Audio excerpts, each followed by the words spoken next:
నమస్తే, welcome to 99 TV. Myanmar, థాయిలాండ్లలో వచ్చిన భూకంపం పెద్ద ప్రళయాన్ని సృష్టించింది. వేల మంది చనిపోయారు, కొన్ని లక్షల మంది నిరాశ్రయులయ్యారు. అంతకు మించి క్షతగాత్రులైన పరిస్థితి. మయన్మార్, థాయిలాండ్లలో ఒక రకమైన హృదయ విదారక దృశ్యాలు అక్కడ మనకి కనిపిస్తూ ఉన్నాయి.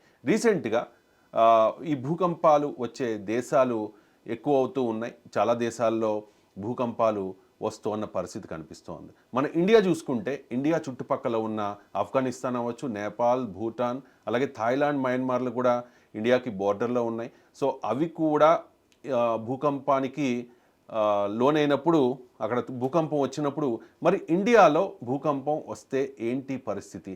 మరి మన వ్యవస్థలు ఈ భూకంపాన్ని తట్టుకోగలుగుతాయా? ఒకవేళ భారత్లో భూకంపం వస్తే ఏ ప్రాంతాల్లో ఆ ఎఫెక్ట్ ఎక్కువగా ఉండే అవకాశం ఉంది? అది దేశ ఆర్థిక వ్యవస్థ మీద ఎటువంటి ఎఫెక్ట్ చూపించే అవకాశం ఉంది? వీటన్నిటి గురించి మనం మాట్లాడదాం. అండ్ ప్రకృతిని ఎవరు కంట్రోల్ చేయలేరు. సో అలాంటి భూకంపం ఒకవేళ వస్తే మనం ఏ రకంగా సంసిద్ధులు అవ్వాలి అనే అంశాల మీద అంతర్జాతీయ అంశాల నిపుణులు ఎంజీ రావు గారు మనకి వివరిస్తారు. నమస్తే ఎంజీ రావు గారు. చాలా దారుణమైన భూకంపం. ఎంతలా అంటే అక్కడ దృశ్యాలు చూస్తూ ఉంటే హృదయం చలించిపోతుందన్నమాట. చాలామంది చిన్నారులు కూడా అక్కడ చనిపోయారు. ఒక మసీదులో ఒక 700 మంది ముస్లింలు రంజాన్ ప్రార్థనల కోసం అక్కడికి వెళితే ఆ సమయంలో వచ్చిన భూకంపానికి వాళ్ళందరూ కూడా భూస్థాపితం అయిపోయిన పరిస్థితి. చాలా హృదయ విదారకమైన దృశ్యాలు కనిపిస్తూ ఉన్నాయి. కానీ ఒక్కసారిగా మనం చూసాం, 2001లో గుజరాత్లో మనకు భూకంపం వచ్చింది, 20,000 మంది వరకు చనిపోయారు. అదే భూకంపం భారత్లో వస్తే మనం తట్టుకోగలమా, మనం సంసిద్ధంగా ఉన్నామా అనేది పెద్ద ప్రశ్న. ఏం చెప్తారు అంటే రైట్ చెప్పండి. ఇప్పుడు మనకి భారతదేశం అనేది చాలా చిన్న దేశం కాదండి, 7వ పెద్ద దేశం. భారతదేశంలో ముఖ్యంగా ఈ హిమాలయ ప్రాంతాలు అనేది రింగ్ ఆఫ్ ఫైర్, పసిఫిక్ మహాసముద్రంలో ఉన్న రింగ్ ఆఫ్ ఫైర్ అంటే పసిఫిక్ మహాసముద్రం చుట్టూరు ఉంటుంది. అది అక్కడ 80% ఎర్త్క్వేక్లు వస్తాయి. ఈ భారతదేశంలో ఇదిగోండి ఈ రెడ్ జోను, ఈ హిమాలయ ప్రాంతం అనేది ప్రపంచంలో అతి తీవ్రమైన భూకంపాలు వచ్చే ప్రాంతం. దాంతోపాటు ఈ గంగా, సింధు, బ్రహ్మపుత్ర మైదానాలు మన ఉత్తర భారతదేశం అని చెప్పవచ్చు మన భాషలో. ఇప్పుడు ఈ థాయిలాండ్ ఎర్త్క్వేకు, అంతకుముందు ఈ సిరియా, టర్కీలో వచ్చిన భూకంపం, మొన్నే 2015లో జమ్మూ అండ్ కాశ్మీర్లో వచ్చిన భూకంపం, 2001లో గుజరాత్లో వచ్చిన భూకంపం, దీని అన్నీ ఒక ఎత్తు అయితే 2004 డిసెంబర్ 26 హిందూ మహాసముద్రంలో ఇదిగోండి ఇక్కడ ఈ మయన్మార్ ఈ ప్రాంతం కింద ఈ అండమాన్, ఇండోనేషియా పైన సుమత్రా ఐలాండ్ పైన వచ్చిందనమాట. ఇది 9.6 ఆన్ రిక్టర్ స్కేల్. ఇది one of the biggest earthquake in the human history అనమాట. ఈ ఎర్త్క్వేక్లు పరిణామాలను గమనిస్తుంటే, ఈ ప్యాటర్న్ గమనిస్తూ ఉంటే ఇప్పుడు భారతదేశం ముందు అతిపెద్ద ఛాలెంజ్ ఉంది. అది మనం తప్పించలేని, వీ కాంట్ స్కిప్ ఇట్, మనం తప్పించలేని ప్రకృతి విలయం మన ముందు ఉందన్నమాట. అందుకే భారతదేశం ఈ ప్రళయాన్ని, ఈ భూ ప్రళయానికి సంసిద్ధం అవ్వాలి. కానీ ఈ సంసిద్ధం మన చేతుల్లో ఉందా అని చెప్పుకునే ముందు ఇది ఎలాంటి ప్రళయం మన ముందు ఉందో ఒకసారి పరిశీలించాలి. దాని పరిణామాలు, కాన్సిక్వెన్సెస్ ఎలా ఉంటాయో ఒక్కసారి పరిశీలిద్దాం. చాలా జాగ్రత్తగా వినండి. ఇప్పుడు మనకి ఇది కనపడుతుంది కదండి, ఇవి భారతదేశాన్ని మొత్తం భూ విజ్ఞాన శాస్త్ర జియాలజిస్ట్స్ ఏంటంటే 5 ఎర్త్క్వేక్ జోన్స్ కింద విభజించారు. భూకంప పీడిత ప్రాంతాలు 5 ఉంటాయి. ఈ 5 తీవ్రత ఆధారంగా, రిక్టర్ స్కేల్ ఆధారంగా ఉంటుందన్నమాట. ఇందులో మన సౌత్ ఇండియా చాలా అదృష్టం. ఇది 1వ జోన్, ఇది 2వ జోన్ అనమాట. ఈ 3 జోన్లు కింద ఈ సౌత్ ఇండియా వస్తుందండి. అంటే మనం safe. South India is safe. ఈ 3, 1, 2, 3 జోన్లు అనేవి భూకంపాలు చాలా తక్కువగా ఉంటాయి. రిక్టర్ స్కేల్ బిలో 4, 3 వస్తాయి. సో 3 వచ్చింది అనేది కూడా మనకు తెలియదు. ఇప్పుడు ఈ సమయంలో 3 వస్తే మనకు తెలియదు. భూకంప లేఖని సిస్మోగ్రఫీ గుర్తిస్తుంది. కానీ 5 కంటే 4 కంటే దాటినప్పుడు మనకి భూమి ఊగినట్టు ఉంటుంది అనమాట. అంటే అప్పుడప్పుడు మనం చూస్తాం కదా, హైదరాబాద్ శివారు ప్రాంతాల్లో కూడా భూమి కంపించింది, ఒక్కసారిగా ఫ్యాన్లు ఊగాయి, లైట్లు ఊగాయి, 2, 3 మీద వస్తుంది అనమాట. అంటే అది చాలా కొన్ని సెకండ్ల పాటు, కొన్ని సెకండ్లు అది మనకి అసలు మనం ప్రమాదంలో లేము సౌత్ ఇండియా. కానీ ఇది చూడండి, ముదురు ఎరుపు రంగులో ఉంది. ఇది 5th జోన్ కింద వస్తుంది. నార్త్ ఈస్ట్ ఇండియా, ఈ సిక్కిం, నార్త్ 7 సిస్టర్స్, ఈ ఎంటైర్ హిమాలయ, నేపాల్, ఇదిగోండి ఉత్తరాఖండ్, ఈ ప్రాంతం, జమ్మూ అండ్ కాశ్మీరు, ఇంక్లూడ్ గుజరాత్, ఇది కచ్, రాన్ ఆఫ్ కచ్ ఏరియా, ఈ కచ్, సింధు, ద్వారకా ఈ ప్రాంతం. ఇది 5వ జోను. ప్రపంచంలో అత్యంత తీవ్రమైన భూకంపాలు వచ్చే ప్రాంతం అనమాట. దీని కిందే కొంచెం ఎరుపు ఉన్నది, ఇది 4వ జోన్కి వస్తుంది. ఇది దీనికంటే ప్రమాదం 4వ జోను. ఎందుకంటే భూకంప ప్రాంత యొక్క భూకంపం వచ్చిన తీవ్రత అనేది, నష్టం అనేది అక్కడ ఉండే జనసాంద్రత మీద ఆధారపడి ఉంటుంది. ఇప్పుడు థార్ డెజర్ట్లో భూకంపం వచ్చింది అనుకోండి, జనసాంద్రత తక్కువ, మనకు ఉండవు, ఆస్తులు ఉండవు, సిటీలు ఉండవు. అక్కడ కాదు, జనసాంద్రత సిటీలు ఉంటాయి. ఇది one of the world's largest growing area. ఈ ప్రళయం ఏంటంటే ఇదిగోండి ఇక్కడ మనకి మోర్ దెన్ 7 దాకా రిక్టర్ స్కేల్ మీద వచ్చే అవకాశం ఉందన్నమాట. ఇది ఎంతటంటే ఇదిగోండి India according to plate tectonics theory అని ఒకటి ఉంటుందండి. ఈ ప్లేట్ టెక్టానిక్స్ థియరీ ప్రకారం ఇది ఇండో ఆస్ట్రేలియన్ ప్లేట్లో ఉంటుందన్నమాట. ఇదిగోండి హిమాలయాల కింద ఇది ఈ ప్రాంతం పైన టిబెట్కైనా ఇది యురేషియన్ ప్లేట్ అంటారన్నమాట. ఈ 2 పలకాలు ఒకదానికొకటి ఢీకొంటున్నాయి. ఇది ఇండో ఆస్ట్రేలియన్ ప్లేటు ఈ టిబెటన్ యురేషియన్ ప్లేట్ కిందకు దూరద్దు అనమాట. అది ఎంత అంటే సంవత్సరానికి 20 సెంటీమీటర్ల చొప్పున మన ఇండియా టిబెట్ కింద దూరిపోతుంది. దీనివల్ల హిమాలయాలు పెరుగుతూ ఉంటాయి అన్నమాట. సంవత్సరానికి 10-20 సెంటీమీటర్ల చొప్పున హిమాలయాలు పెరుగుతూ ఉన్నాయి. ఇదిగోండి ఇది. అందువల్ల అనిశ్చిత పరిస్థితి వల్ల అక్కడ ఒక రబ్బర్ సాగదీసినట్టు ఒక ఫోర్స్ అనేది స్థిరత్వం పెట్టి అది ఒకేసారి రిలీజ్ అయితే దాన్ని భూకంపం అంటారు. చూడండి, మనం రబ్బర్ ఇలా లాగితే అది ఒక ఫోర్స్ వస్తుంది అనమాట. దాన్ని ఇలా వదిలేస్తే ఎలా ఉంటుంది, అది అనమాట భూకంపం. ఇక్కడ ఎప్పుడు కేంద్రీకృతం ఉంటుంది. ఇప్పుడు భారతదేశం మీద ఛాలెంజ్ ఏంటంటే భూవిజ్ఞాన శాస్త్రం ప్రకారం మన ఎర్త్క్వేక్ ప్యాటర్న్ గమనిస్తే 1934లో బీహార్ నుంచి వచ్చింది, 1950 స్వతంత్రం తర్వాత ఒకటి వచ్చింది, లాతూర్ ఒకటి వచ్చింది, గుజరాత్ వచ్చింది 2001, 2004 ఇక్కడ వచ్చింది, 2015లో జమ్మూ అండ్ కాశ్మీరు. ఈ ప్యాటర్న్ గమనిస్తుంటే ఒక పెద్ద మేజరు ఒక భూ ప్రళయం అనేది భారతదేశం ముందు ఉందని తెలుస్తుంది అనమాట. ఎందుకంటే చాలా ఫోర్స్ అనేది ఇక్కడ స్థిరత్వం ఉంది భూ లోపల అంతా, భూ గర్భంలో ఇది రిలీజ్ అవ్వబోతుంది. ఇది దురదృష్టం ఏంటంటే, అదృష్టమో దురదృష్టమో ప్రకృతి వల్ల మనం తప్పించలేము కదా, మనం ఎప్పుడు వస్తుందో కూడా గుర్తించలేము, ఏదో సైక్లోన్ లాగా. ఇది ఏంటంటేనండి ఈ ఫోర్సు సుమారు ఇదిగోండి ఇది ఏంటంటే మనకి ఇది సింధు గంగా బ్రహ్మపుత్ర మైదానం అంటారన్నమాట. ఇదిగోండి ఇది భారతదేశంలో 25% భూభాగం. ఈ 25% భూభాగంలో భారతదేశంలో 50% జనాభా నివసిస్తున్నారు, 75 కోట్లు. ప్రపంచంలో అత్యధిక జనసాంద్రత ఉన్న ప్రాంతం నెంబర్ 1. నెంబర్ 2 ఏంటంటే 50% పాపులేషను. నెంబర్ 2 ఏంటంటే ఇక్కడ ఒండ్రు మట్టి నేలలు. ఈ ఒండ్రు మట్టి నేలలు రాకీ టెరైన్ అంటారు. రాక్స్ ఉన్న కాడ ఎర్త్క్వేక్ వచ్చిన పెద్ద ఇష్యూ కాదు, ఈ ఇసుక ప్రాంతంలో వచ్చినా పెద్ద ఇష్యూ కాదు, తట్టుకుంటుంది భూకంపాన్ని తరంగాలను. అంటే హైదరాబాద్ మన ఏరియా చూసుకుంటే అంతా కూడా ఇక్కడ రాకీ, అందుకే మనకు ప్రమాదం హైదరాబాద్ ప్రమాదం లేదు. మరి ఆంధ్రప్రదేశ్లో పరిస్థితి ఏంటి? ఆంధ్రప్రదేశ్లో కూడా ప్రమాదం లేదు, కానీ ఈ తీర ప్రాంతం దగ్గర సునామీ అనేది ఒకటి ఉంటుంది, అంతే తప్పితే ఏమీ లేదు. ఇప్పుడు ఈ 50% పాపులేషన్ 75 కోట్ల మంది ఉన్నారు. ఒండ్రు మట్టి నేలలు, దీనికి తగ్గట్టు ఈ ఒండ్రు మట్టి కింద భూగర్భ జలాలు ఉంటాయి, గంగా సింధు బ్రహ్మపుత్ర నదులు, వందలాది నదులు, ఇవన్నీ నీళ్ళని తీసుకొస్తాయి.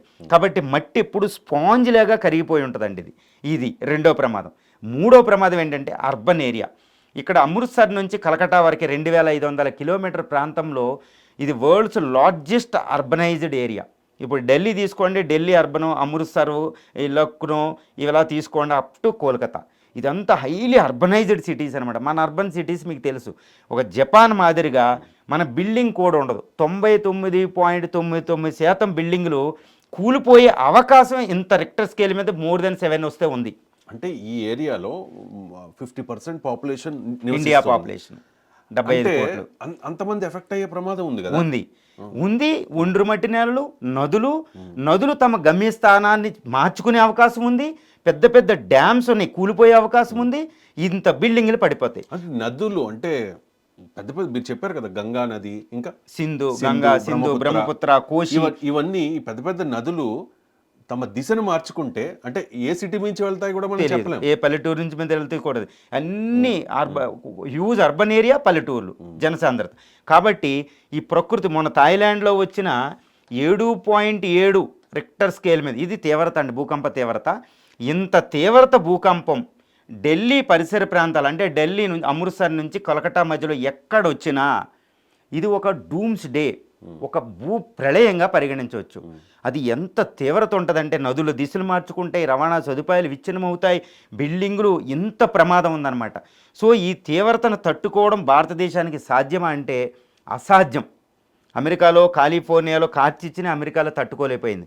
ఇది భూ ప్రళయం. ఎంత ప్రళయం అంటే ఈ ప్రళయానికి వరదలు తోడవుతాయి, వరదలకి ఇంకా బిల్డింగులు తోడవుతాయి, ఈ బ్లాస్టింగ్ వస్తే, ఫైర్స్ వస్తే, ఇండస్ట్రియల్ యాక్సిడెంట్ ఇంత జరుగుతుందన్నమాట. సో ఈ ప్రమాదాన్ని తట్టుకోవడం భారతదేశం అంటే తట్టుకోలేదు. ముందు చెప్పారు జపాన్లో అంటే భూకంపం వస్తే తట్టుకునే విధంగా అక్కడ నిర్మాణాల ఆ, కట్టడంలో జాగ్రత్త పడతారు. కానీ ఇప్పుడు మరి ఇండియాలో ఉన్న నిర్మాణాలు ఖచ్చితంగా 7 దాటి రిక్టర్ స్కేల్ మీద భూకంపం వస్తే ఖచ్చితంగా అన్ని డ్యామేజ్ అవుతాయి కదా. ఎస్ అండి. జమ్మూ అండ్ కాశ్మీర్లో ఒక్కసారి భూకంపం వచ్చింది, లేదా టర్కీలో భూకంపం వచ్చింది. ఈ టర్కీలో కొన్ని వేల మంది చనిపోయారు, 50,000 మంది. కానీ అదే భూకంపం జపాన్లో వస్తే ఒకళ్ళిద్దరు కూడా చనిపోరు. ఎందుకంటే జపాన్ బిల్డింగ్ కోడ్ అంటే, ఫర్ ఎగ్జాంపుల్ ఒక బిల్డింగ్ ఉంటే ఆ బిల్డింగ్ని బేస్మెంట్ నుంచి ప్రతి బరువులు తక్కువ ఉండేటట్టు, చెక్కతో ఎక్కువ నిర్మాణాలు ఉండేటట్టు చాలా జాగరూకతతో వాళ్ళు భూకంపాన్ని తట్టుకునే విధంగా నిర్మిస్తారు. అసలు మన అర్బన్ ఏరియాలో కరప్షన్ ఉండడం మీకు తెలుసు, ఎంత హై రైజు తెలుసు కదా, మన భద్రాచలంలో బిల్డింగ్ పడిపోవడం ఎంత విచ్చలవిడిగా ఉంటుంది. బుడమేరు పొంగితేనే విజయవాడ ఏమైందో చూసాం, ఇక్కడ నాలాలు పొంగితే, మూసి పొంగితే ఆ చుట్టుపక్కల ప్రాంతాలు ఎలా ఎఫెక్ట్ అవుతున్నాయి చూస్తాం. సో బిల్డింగ్స్ అన్నీ అసలు ఏది ఉపయోగించకుండా కడతారు కాబట్టి అన్ని భూకంప తాకిడికి గురవుతాయి. పేక మెడల మొన్న థాయిలాండ్లో బిల్డింగ్ ఎలా పడిపోయిందో చూసామండి, ఆ విధంగా ఉంటుంది. కాబట్టి ఒక ప్రళయం, ఒక డూమ్స్ డే అనమాట. ఈ భూకంపం ఇక్కడ నుంచి అమృత్సర్ నుంచి కోల్కతా మధ్యలో రాకూడదని దేవుని స్మరించుకోవాలి తప్పితే ఇంకా మన హ్యాండ్లో లేదు. ప్రకృతి విలయాల్లో ఇది చాలా ప్రమాదం.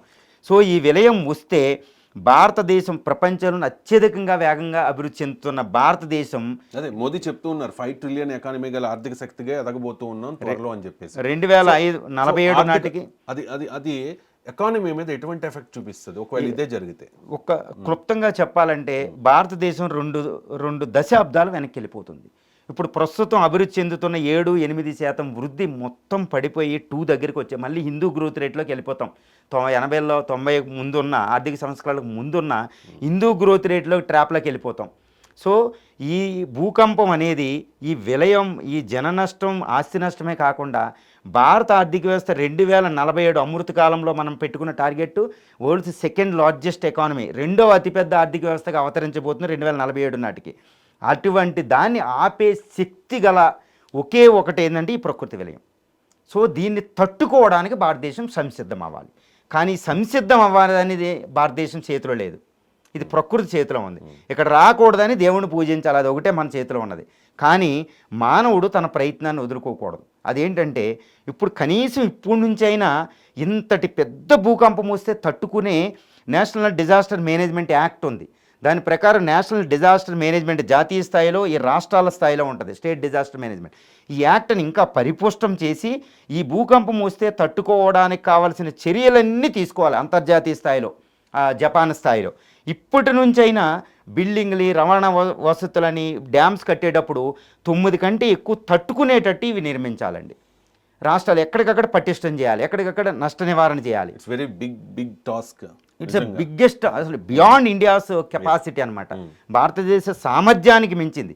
కానీ మన మానవ ప్రయత్నం చేస్తే ఇది తట్టుకోవచ్చు. ఒకవేళ ఇదే భూకంపం ఈ స్థాయిలో వస్తే మరణాలను తగ్గించడం, ఆస్తి నష్టం తగ్గించడం కాదు, రవాణా వ్యవస్థను వెంటనే పునరుద్ధరించి వెంటనే ఆర్థిక వ్యవస్థ గాడిలో పడేటట్టు వెంటనే చేయగలిగితే ఆర్థికాన్ని ఆపవచ్చు. ఇది చాలా బియాండ్ అండి. అంతర్జాతీయ సహకారం కావాలి. అంతర్జాతీయ భూకంపాలకు సంబంధించిన ఒక కోడ్ ఉంటుంది, దాన్ని బట్టి మనం ముందుకెళ్తే ఈ విపత్తుని మనం తట్టుకోవాలి. కానీ భారతదేశం ఈ విపత్తుని వచ్చేస్తుంది. ఇది ఎట్టి పరిస్థితుల్లో భూవిజ్ఞాన శాస్త్రం ప్రకారం ఈ హిమాలయన్ జోన్లో ఎట్టి పరిస్థితుల్లో భూకంపం వస్తుంది. ఈ 1 సంవత్సరంలోనా 2 సంవత్సరాల్లోనా కొన్ని దశాబ్దాలు ఎప్పుడు వచ్చినా వస్తుంది. ఇది మాత్రం మన నెత్తి మీద వేలాడపడుతున్న పెద్ద కత్తి. దీన్ని తట్టుకోవడానికి మనం సంసిద్ధం అవ్వాలి. సో అది అనమాట. అందువల్ల ఇలాంటి సునామీలు కూడా వచ్చే అవకాశం ఉంది కాబట్టి ఇది తట్టుకుని మనం ముందుకెళ్ళాలి. ఓకే, ఒకసారి మనం తెలుగు రాష్ట్రాల గురించి మాట్లాడదాం. హైదరాబాద్లో అప్పుడప్పుడు శివార్లో భూకంపం రావడాన్ని మనం చూస్తూ ఉంటాం. భూకంపం ఇన్ ద సెన్స్ భూ ప్రకంపనలు. అది మీరు చెప్పారు ఇంతకుముందు 2 or 3 ఉంటే కనుక పెద్దగా మనకు తెలియదు అని చెప్పి అక్కడక్కడ మనం చూస్తూ ఉంటాం. కొద్ది సెకండ్ల పాటు కంపించిన భూమి అని చెప్పేసి. అలాగే ఆంధ్రప్రదేశ్లో నెల్లూరు లాంటి ఏరియాల్లో కూడా అప్పుడప్పుడు భూమి చిన్న ప్రకంపనలు వస్తూ ఉంటాయి, మనం చూస్తూ ఉంటాం వార్తల్లో. సో ఈ మన తెలుగు రాష్ట్రాలు సేఫేనా? ఎస్ అండి. యాక్చువల్గా ఇదేంటంటే భూవిజ్ఞాన శాస్త్రం ఎర్త్క్వేక్ ప్రోన్ జోన్ ప్రకారం ఇది 1, 2, 3 జోన్స్లోనే ఉంటుంది. కాబట్టి అసలు భూకంపం వచ్చినా ప్రమాద స్థాయిలో 7, 6 మించి ప్రమాదాలు రావు. కానీ ఒకసారి లాతూరు చిన్న చిన్నవి వచ్చినా ఇవి ట్రెమోర్సే. ఎందుకంటే ఎక్కడన్నా సంభవిస్తే ఇక్కడ మన ట్రెమోర్స్ వస్తాయి. కానీ ఇదేంటంటే ఇది ముందుకు వెళుతూ ఉండడం వల్ల ఈ ర్యాపిడ్ వల్ల ఇక్కడ ఏదో మనం కారులో వెళుతున్నప్పుడు ఒక కుదుపు వస్తుంది, ఇక్కడ యాక్సిడెంట్లు జరుగుతాయి, ఇక్కడ కుదుపులు జరుగుతాయి. ఈ కుదుపు వల్ల మన ప్రాణ నష్టం ఏమీ ఉండదు, సేఫ్. కానీ సునామీ ఎక్కడైనా వస్తే ఇప్పుడు 2004లో December 6th సునామీ వస్తే ఈ ప్రభావం మనకు తగిలింది. ఈ విధంగా తీర ప్రాంతాల్లో సునామీ ప్రమాదం ఉంటుంది, కానీ భూకంపాలు మనకు వచ్చి ఎటువంటి ప్రమాదం ఉండదు. అవి వచ్చినా మనకి ఏదో సింపుల్గా ఉంటాయి, అసలు ఎప్పుడు సేఫే. దట్టు వచ్చినా రాకీ టెరైన్, ఈ ద్వీపకల్ప పీఠభూమి కాబట్టి అవి తట్టుకుంటాయి. అందువల్ల ఎటువంటి ఇంత జనసాంద్రత ఇక్కడ ఉండదు కూడా. కాబట్టి నష్టం ఏ విధంగా చూసినా మనం చాలా సేఫెస్ట్ జోన్లో ఉన్నట్టే భూకంపాల పరంగా చూస్తే. ఆంధ్రప్రదేశ్ సుదీర్ఘమైన తీర ప్రాంతం ఉంది. ఖచ్చితంగా సునామీ లాంటిది వస్తే ఎక్కువగా ఎఫెక్ట్ అయ్యేది ఆంధ్రప్రదేశ్. మనం 2004 సునామీ చూసాం, చెన్నై మెరీనా బీచ్లో హృదయ విదారక దృశ్యాలు. చెన్నై ఎక్కువ ఎఫెక్ట్ అయింది అప్పుడు. అంటే ఏదైనా జరగచ్చు, ప్రకృతిని ఎవరు కంట్రోల్ చేయలేరు మీరు అన్నట్టుగా. సో ఈ సునామీ లాంటి వాటికి ఆంధ్రప్రదేశ్ ఎలా సిద్ధం కావాలి? ఈ సునామీ ఇప్పుడు ఏంటంటే మనకేంటంటే ఇండియాలో ఇన్కాయిస్ అని హైదరాబాద్లోనే ఒక సెంటర్ పెట్టారు. హిందూ మహాసముద్రంలో సునామీ వస్తే ముందస్తు హెచ్చరికల కేంద్రం. సో ఇది ఉంది కాబట్టి సునామీ వచ్చే కొన్ని నిమిషాలు ఒక గంటల ముందు మనకు ముందస్తు హెచ్చరికల కేంద్రం ఉంది కాబట్టి ఇప్పుడు తీర ప్రాంతాలు సేఫే ఈ విషయంలో. సో దాన్ని అమలు చేసుకుంటే దాన్ని పర్యవేక్షణ చక్కగా ఉండి చేసుకుంటే మనం సేఫే. అయితే థ్రెట్ ఈ ప్రళయం అనేది భారతదేశంలో వచ్చే అవకాశాలు ఎక్కువ ఉన్నాయి. అది 2 yearsలో వస్తుందా, 1 yearలో ఉత్తర భారతదేశం హిమాలయ ప్రాంతాల్లో అంటే దాని ఎఫెక్ట్ అంటే దక్షిణ భారతదేశం సేఫ్ అయినా కూడా జోన్ 1, 2లో ఉన్నా కూడా ఉన్నా కూడా అంటే ఇండియా అనేది అంటే ఆర్థిక వ్యవస్థ ఎఫెక్ట్ అవుతుంది కాబట్టి ఇండైరెక్ట్గా ఈ ప్రాంతాలకి ఎఫెక్ట్ ఉంటుంది. కానీ భూకంపం వచ్చి రావడం, భవనాలు కూలిపోవడం అటువంటి పరిస్థితి అయితే ఈ జోన్ 1, 2లో ఉన్న ఈ సౌత్ ఇండియాకి పెద్దగా ఎఫెక్ట్ లేదు. కానీ ఇక్కడ జోన్ 5 and 6లో ఉన్న ఈ హిమాలయాస్ అండ్ ఈ కచ్ ఏరియా, గుజరాత్ కచ్ ఏరియా, ఈ రెడ్లో చూపిస్తున్న అన్నీ కూడా భారీగా ఎఫెక్ట్ అయ్యే ప్రమాదం అయితే పొంచి ఉంది. రైట్ అండి, భారతదేశం సంసిద్ధం అవ్వాల్సిన అవసరం ఉంది. రైట్ అండి, థ్యాంక్ యూ సో మచ్ అండి ఎంజీ రావు గారు. ఎంత డీటెయిల్డ్గా ఎవరు చెప్పలేదు. అంటే ఇది ఎవరినో భయ కంపితుల్ని చేయడానికి కాదు, ముందస్తుగా మనం సంసిద్ధంగా ఉండడానికి మాత్రమే. Thanks for watching. చూస్తూనే ఉండండి 99 TV.